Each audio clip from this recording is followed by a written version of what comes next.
नमस्ते, आप सभी का स्वागत है मेरे चैनल में चिराग एस्ट्रोलॉजी। और हम बात करेंगे जुलाई मंथ कैसा रहेगा आप सभी के लिए, और उसमें डिटेल में बात करेंगे एक एक लग्न और राशि के हिसाब से। सबसे पहले मेष वालों के लिए हम बात करेंगे। देखिए, आपका लग्न चार्ट जो है ये है, और अगर यहाँ पर चंद्रमा है आपकी कुंडली में तो आपका जो चार्ट है वो मेष राशि का भी है। तो मेष राशि और लग्न वालों के लिए लग्न को ज़्यादा इंपॉर्टेंस देना है। जुलाई 2025 कैसा रहेगा? देखिए, जुलाई बहुत इंपॉर्टेंट मंथ है। आपने देखा कि अप्रैल मई जून ये जो चल रहा है जिस दुनिया में या आपकी पर्सनल लाइफ में, वो सब कुछ बहुत ही अलग लेवल पे चल रहा है।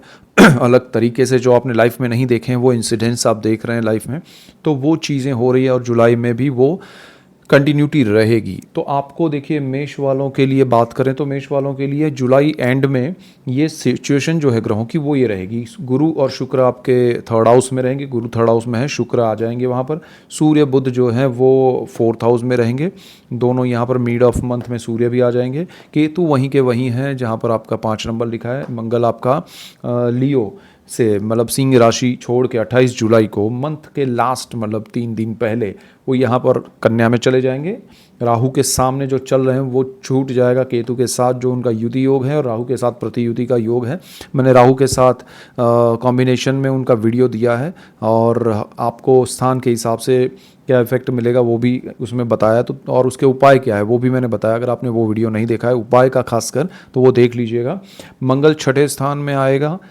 छठा स्थान जो है वो बिल्कुल सामने 12वें स्थान के हैं, और 12वें स्थान में आपका शनि बैठा है। तो राहु को छोड़ के मंगल गया है, लेकिन शनि के सामने गया है, तो उसके इफेक्ट भी आपको मिलना शुरू होंगे।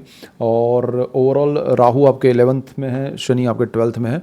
अब देखिए आपके लिए क्या हो सकता है कि जुलाई मंथ जो है थ्रू आउट जो स्ट्रेस चल रहा है दुनिया में वो आप कंटिन्यू देख पाएंगे, और उसमें वृद्धि होगी क्योंकि मंगल अभी पीक पे जाएगा। अपनी जो उसकी जो डिग्री है वो बढ़ती जाएगी, और वो ट्रांजिट के हिसाब से आपको बहुत बड़े फल देखने मिलेंगे। अब देखिए, दुनिया में जो इफ़ेक्ट हो रहे हैं वो और आपके पर्सनल लाइफ में हो रहे हैं वो बहुत इम्पॉर्टेंट समझना है। क्योंकि सपोज़ आप विदेश में जॉब कर रहे हैं, विदेश में किसी कंपनी के साथ बिजनेस कर रहे हैं, आप स्टडी करना चाहते हैं, पढ़ाई करना चाहते हैं विदेश में जाके, तो आपको उसके लिए कहीं ना कहीं देखना पड़ेगा कि दुनिया में क्या चल रहा है। अब जब आप वो नहीं देखेंगे और पहुंच जाएंगे तब भी आपको वहाँ के हालात जो होंगे वो अफेक्ट करेंगे। तो वो सारी चीज़ें आपको समझनी पड़ेगी। सिर्फ पर्सनल चार्ट यहाँ नहीं चलेगा। लेकिन आपके ग्रह क्या आपको विदेश जाने के लिए अच्छे हैं? तो जी हाँ, आपके लिए देखिए शनि बहुत अच्छा है। गुरु उसका मालिक है, वो अच्छी स्थिति में है, साहस पराक्रम के भाव में है। तो जो लोग विदेश जाना चाहते हैं, जो लोग पढ़ाई के लिए जाना चाहते हैं, जॉब के लिए जाना चाहते हैं, बिजनेस के लिए जाना चाहते हैं, लेकिन लॉन्ग टर्म के लिए जाना चाहते हैं, तो उनके लिए अच्छा समय है। तो आपका ये कॉम्बिनेशन जो है वो अच्छा है। लेकिन अब देखिए, मंगल यहाँ पर आ जाएंगे मंथ एंड में, तो जुलाई में आपके लिए सिचुएशंस क्रिएट होंगी जहाँ पर आप विदेश जाने के लिए पूरा प्रोसेस कर सकते हैं। अच्छा हो सकता है, उसमें कोई प्रॉब्लम नहीं है। लेकिन अगर आपके पर्सनल चार्ट में यहाँ पर राहु बैठा हुआ है, पर्सनल चार्ट में आपकी कुंडली में जहाँ पर 12 नंबर लिखा है वहाँ पर राहु है, तो ये मंगल ट्रांजिट के राहु को छोड़ के आपका जो पर्सनल चार्ट का राहु है उसके सामने आएगा, तो ध्यान रखना पड़ेगा। ये एक एग्जांपल है। तो उस तरह से देखिए, ट्रांजिट के प्लैनेट्स आपको सपोर्ट कर रहे हैं, लेकिन ये प्लैनेट्स जो कॉम्बिनेशन बनाएंगे वो आपको ध्यान रखना पड़ेगा। सपोज यहाँ पर गुरु है, बहुत अच्छा है, लेकिन आपके पर्सनल चार्ट में, आपके बर्थ चार्ट में जहाँ 3 नंबर लिखा है वहाँ पर राहु है, तो गुरु राहु का कॉम्बिनेशन आपको परेशान करेगा। तो आप सोचेंगे अरे अच्छा बोल रहे हैं लेकिन हो नहीं रहा है। तो हर किसी के, अब किसी के चार्ट में यहाँ पर ऐसा कुछ नहीं है, राहु नहीं है, कोई ख़राब प्लैनेट नहीं है, यहाँ पर नहीं है, तो कॉम्बिनेशंस ऐसे नेगेटिव नहीं बन रहे, तो आपको उसमें बेनिफिट होगा। अब किसी को अगर कहें कि हेल्थ के लिए, तो यहाँ पर देखिए, पहले विदेश की हम बात करें तो विदेश जाने के लिए गोचर के प्लैनेट्स अच्छे हैं, आपको जाना चाहिए, आपको उससे लाभ होगा। लेकिन आपके पर्सनल चार्ट के कॉम्बिनेशन देख के, दशाएं देख के जाना चाहिए। और दूसरी चीज़, आपका यहाँ पर मतलब ट्रांजिट के प्लैनेट्स आपके लिए सपोर्टिव है। अब जो लोग विदेश में हैं उनके लिए अच्छा समय है। विदेश में उनको वीज़ा से लेकर, ग्रीन कार्ड से लेकर, परमानेंट रेसिडेंसी से लेकर जो भी प्रॉब्लम्स है उसके सॉल्यूशंस आएंगे। लॉन्ग टर्म के लिए अगर आप सोचोगे तो बहुत अच्छा है ये समय, उसमें जो भी काम होगा वो लॉन्ग टर्म में पॉजिटिव होगा। तो ये चीज़ें हैं। दूसरा, अगर आप जैसे कि स्टूडेंट है लेकिन पढ़ाई करने के लिए आपका मन नहीं है, लेकिन आप किसी की बातों में आके या किसी को देख के या फोर्सफुली उसमें जा रहे हैं किसी भी रीज़न से, तो वो चीज़ आपको केतु सक्सेस नहीं दिलाएगा। भले आप विदेश पहुंच जाएंगे लेकिन पढ़ाई आपकी अच्छे से नहीं होगी। तो केतु जिनका अगर कुंडली में भी यहाँ पर है तो ज़्यादा ध्यान दे, दशा है उसकी तो ध्यान दे। आपके लिए ये समय ध्यान देने लायक पढ़ाई में है, क्यों आपको गणेश जी की पूजा अर्चना करनी चाहिए, आपके लिए अच्छा रहेगा।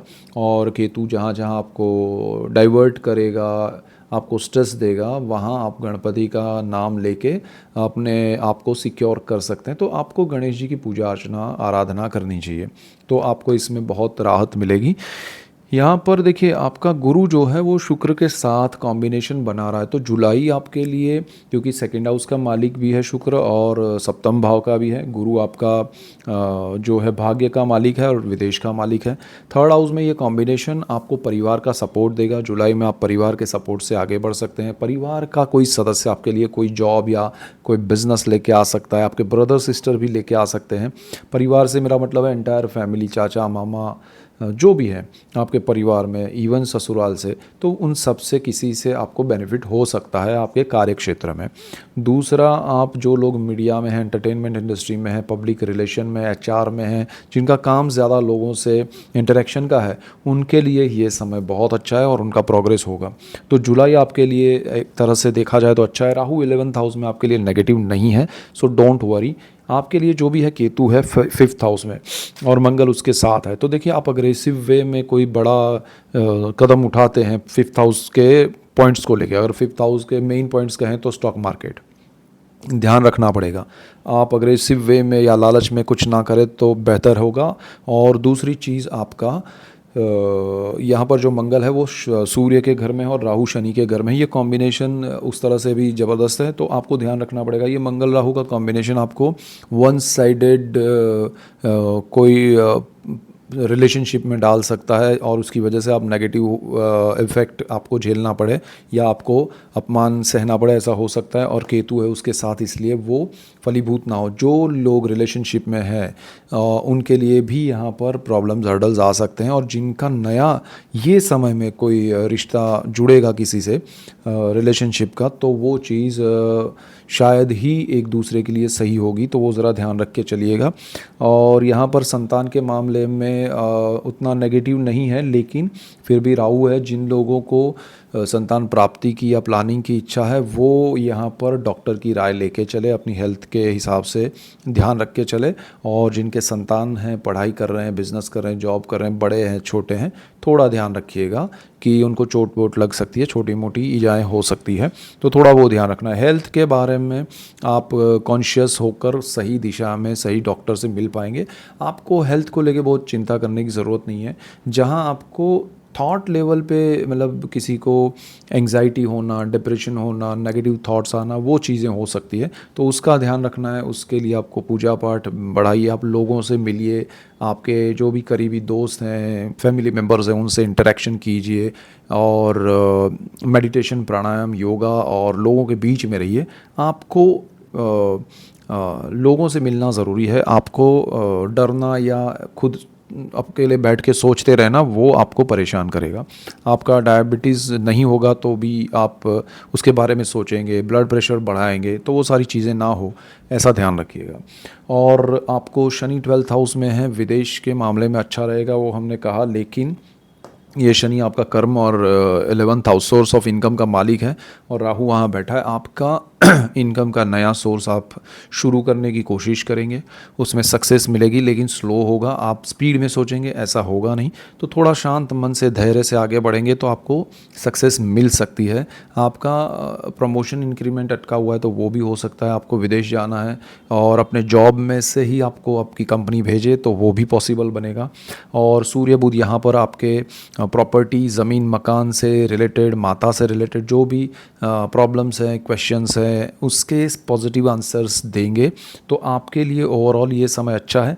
लाइफ पार्टनर, अगर आप शादी करना चाहते हैं तो कोई प्रॉब्लम नहीं है, लेकिन लाइफ पार्टनर के लिए उनकी हेल्थ को लेके आपको बहुत बड़ा नहीं, लेकिन उनके विचारों को बदलने की ज़रूरत है, तो उसके लिए आप जो कर सकते हैं वो कीजिए अच्छे से, तो वो ज़्यादा बेटर रहेगा। बाकी ओवरऑल सिचुएशन जुलाई मंथ में आपके लिए कोई नेगेटिव नहीं है। हाँ, आपका मंगल लास्ट वीक में जैसे 28 जुलाई को यहाँ जाएगा शनि के सामने, उसका मैं अलग से वीडियो दूंगा आपको। लेकिन ये कॉम्बिनेशन आपको लॉन्ग टर्म के प्लानिंग की ओर ले जाएगा। आपका अग्रेशन कम होगा यहाँ राहु से, जैसे ही मंगल दूर होगा राहु के सामने से, तो आपको बहुत मन की शांति मिलेगी। उसके बाद ही बड़ा कुछ सोचें तो बेहतर है, बट ओवरऑल आपके लिए पॉजिटिव सिचुएशन है। सो डोंट वरी, मेष वालों, all the best, take care. और ऐसे ही डिटेल वीडियोज़ मैं आपके लिए लेके आ रहा हूँ, इसीलिए आपको मेरा चैनल चिराग एस्ट्रोलॉजी लाइक करना है, शेयर करना है, सब्सक्राइब करना है, बेल आइकन ज़रूर दबाएं ताकि आप सबको लाभ हो, और आप सबको लाभ होगा तो मुझे खुशी होगी। So that's it for today, keep watching Chirag astrology. Thank you for watching, God bless you and goodbye, thank you.